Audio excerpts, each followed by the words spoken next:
फोडाफोडीवरून शिवसेना राष्ट्रवादीबाबत रोहित पवार यांनी केलेल्या दाव्याला भाजपनं जोरदार प्रतिउत्तर दिलं। 2029ला रोहित पवार काँग्रेसकडनं लढणार असल्याचं नवनाथ बन यांनी म्हटलं। दरम्यान 2029ला शिवसेना राष्ट्रवादीही फुटणार असा दावा आमदार रोहित पवारांनी केला होता, त्याला भाजपच्या नवनाथ बन यांनी प्रतिउत्तर दिलंय।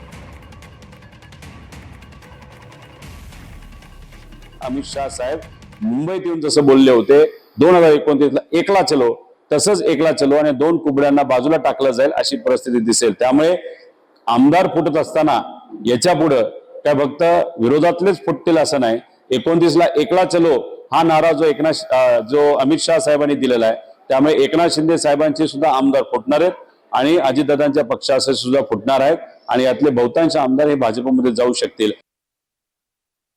तुम्ही स्वतः 2029ला कुठून लढणार आहात? स्वतः रोहित पवार राष्ट्रवादी शरदचंद्र पवार गटाला सोडचिठ्ठी देऊन 2029ची विधानसभा निवडणूक काँग्रेसच्या तिकिटावर लढणार आहेत। त्यांनी काँग्रेसकडे वाटचाल करायला सुरुवात केली। 2019ला देखील महायुतीचं सरकार आहे। रोहित पवार तुम्ही काँग्रेसच्या तिकिटावर लढलात तरी 2029ला तुमचा पराभव निश्चित आहे।